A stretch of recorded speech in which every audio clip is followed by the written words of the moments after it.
अब हमारे ठाकुर जी धीरे धीरे बड़े हो रहे हैं। 1 साल के कन्हैया हुए तो घुटमन घुटमन कन्हैया चलने लगे। हाँ, और कन्हैया घुटमन घुटमन चलते, मैया यशोदा कन्हैया का बड़ा बढ़िया श्रृंगार करती, बढ़िया से बढ़िया माखन खिलाती। हम में और यशोदा में यही कमी है, यशोदा बढ़िया खिलाती और हमारी आपकी क्या कमी। हम क्या करते हैं, खुद खाएंगे बढ़िया वाला घी, एनिक का घी, पतंजलि का घी, और भगवान के लिए देसी पूजा वाला घी जो 200 रुपया किलो मिलता है। हाँ, खुद खाएंगे बढ़िया सुपारी, और भगवान के लिए वो जो बोरे में पैक कटी सुपारी आती है घुनी वाली। हाँ, खुद पंचमेवा बढ़िया खाएंगे, अलग अलग लाएंगे छुहारा किशमिश, और भगवान के लिए कैसी, जो वो पैकेट में पैक होके आती कटी वाली गर्री, थोड़ा सा उसमें घुन होता है। हाँ, कहाँ यशोदा के जैसे तुम्हें कन्हैया मिल पाएंगे। तुम भी तो यशोदा बनो। हमारी क्या कमी। हमने कई घरों में देखा महाराज जी, ठाकुर जी 6-6 महीना गीली मिश्री और गर्री से काम चला रहे हैं। एक डिब्बा में ठाकुर जी के लिए गर्री और मिश्री काट के रख दी। सुबह 2 धूपबत्ती सुबह, 2 धूपबत्ती शाम, कटी हुई चींटी वाली मिश्री, भोग लगाया, और फिर कहते हैं सुख संपत्ति घर आवे, कष्ट मिटे तन का। है, अब कटी वाली मिश्री चींटी वाली वो खागे, ठाकुर जी सुख संपत्ति देंगे। जैसे आप रहते हैं ऐसे ही भगवान को रखो। आप अच्छा खाते हो, भगवान को भी अच्छा खिलाओ। आप सुंदर खाते हो, भगवान को भी सुंदर खिलाओ। आप बढ़िया कपड़े पहनते हो तो ठाकुर जी के लिए भी, भगवान के लिए भी कुछ चढ़ाओ तो अच्छा। आज दान में सबसे 3rd क्वालिटी की चीज दी जाती है। ब्राह्मण को धोती कुर्ता मिलेगा तो वो परम सुख की धोती आती है 300 वाली। हाँ, पंडित जी धोती कुर्ता ले लो, और 180 रुपए मीटर वाला कुर्ता, और 250 की वो मार्किन जैसी धोती नहीं आती, बढ़िया पैक करके यजमान लाएगा। लो महाराज कल्याण करो हमारा। हाँ, कैसे कल्याण होगा। सुंदर बनो, आहा सुंदर सजाओ। यशोदा करती है, तेरे नैन बड़े कजरारे, बादल हो कारे कारे, तेरी तिरछी सी चितवनिया पे बलिहार प्यारी जू, बलिहार प्यारी। ठाकुर जी को सवेरे उठाओ, सुंदर आंखों में कज्जल लगाओ, होठों पर लाली लगाओ, मस्तक पर टीका लगाओ, गले में माला पहनाओ, हाथों में कंगन पहनाओ, और पैरों में नूपुर पहनाओ। सुंदर ड्रेस पहना करके, सुंदर वस्त्र पहना करके तैयार करो। देखो आप भी सुंदर ना बन जाओ तो कहना, गारंटी के साथ में कहता हूँ। पर भगवान के लिए गंदा अपने लिए अच्छा करोगे तो यशोदा नहीं बन पाओ। मैया बड़ा सुंदर श्रृंगार करती। एक दिन मैया ने श्रृंगार किया, और श्रृंगार करके मैया ने क्या किया, कन्हैया के हाथ में माखन रोटी पकड़ा दी। माखन रोटी पहले छोटे जब आप थे तो मैया घी के साथ रोटी चुपड़ के देती थी, है ना, याद होगा आप सबको। अब तो एडवांस समय आ गया, मैगी पे हम आ गए। तो कन्हैया को घी रोटी पकड़ाई, कन्हैया जा रहे थे खाते खाते, तब तक श्री काकभुसुंडी जी आए। त्रेता में भी काकभुसुंडी आए थे राम के पास, और तब भी रोटी लेके भाग गए थे। आज भी काकभुसुंडी जी आए, महाराज की जय हो।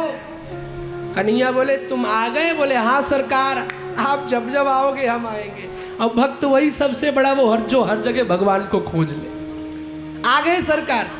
त्रेता युग में जब राम जी पैदा भये, जन्म लिया राम जी ने, तो काकभुसुंडी जी गए देखने, तो राम जी दही के लिए रो रहे थे, दही भात के लिए। तो काकभुसुंडी जी को संदेह हो गया, ये कैसा भगवान जो दही भात के लिए रो रहा। तो शंका हो गई, तो उड़ने लगे। तो भगवान राम ने ऐसे हाथ उठाया, तो हाथ उठाया तो काकभुसुंडी जी उड़ते उड़ते तीनों लोक में चले गए, और वो हाथ राम जी का पीछे ही लगा। जहां भी जाते वही राम जी का हाथ। लौट करके राम जी के चरणों में आए, राघव अब बस करो, हम समझ गए सब जगह आप ही आप हैं। राम जी ने कहा अभी पूरी तरीके से नहीं समझे हो। बोले अभी बाहर समझो, अभी भीतर तो जाओ। और क्या किया, काकभुसुंडी को पेट के अंदर भेजा। और जैसे ही पेट के अंदर गए सो देखा अतल सुतल पाताल भुवन भूमंडल सारे ब्रह्मलोक ब्रह्मांड पृथ्वी सूर्य रसातल तल सब भगवान के पेट में ही तुरंत भाग आए। राम जी ने कहा क्या हुआ, बड़ी जल्दी आ गए। बोले सरकार हम समझते थे सब जगह आप ही हैं, लेकिन अंदर जाके पता चला कि आपके अंदर ही सब कुछ है, बाहर कुछ नहीं है। आपकी लीला अपरंपार है। आज भी काकभुसुंडी जी आ गए तो काकभुसुंडी ने भगवान के हाथ में माखन रोटी देखी तो कहा प्रभु एक बात बताओ, अब आगे कौन सी लीला करने वाले हो। तो काकभुसुंडी से भगवान ने कहा अब आगे माखन चोरी की लीला करने वाले हैं। बोले अच्छा माखन चोरी, बोले हाँ। तो काकभुसुंडी ने कहा तुम कल माखन चोरी करोगे, हम आज ही कर लेते हैं। और हाथ से कन्हैया के रोटी माखन छीनी और काकभुसुंडी जी उड़ गए। आहा धूरी भरे अति शोभित श्याम तैसी बनी सिर सुंदर चोटी।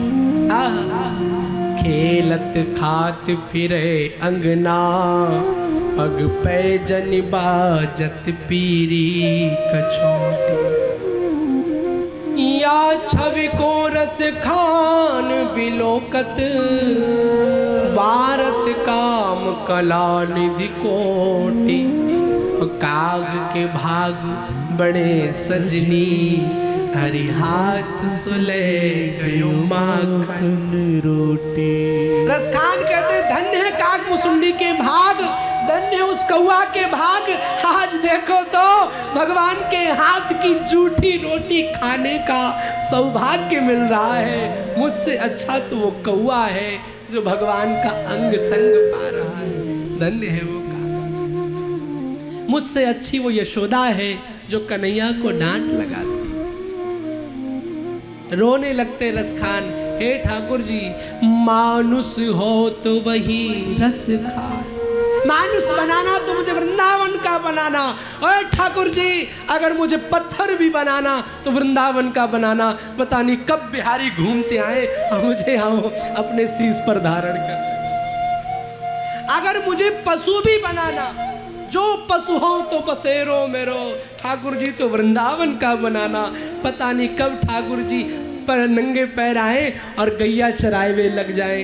कम से कम इसी बहाने मेरे प्रियतम का दीदार तो हो जाएगा, दीदार तो हो जाएगा। ये भाव भक्त का होता है। भक्त बिना दर्शन के रुकता नहीं है।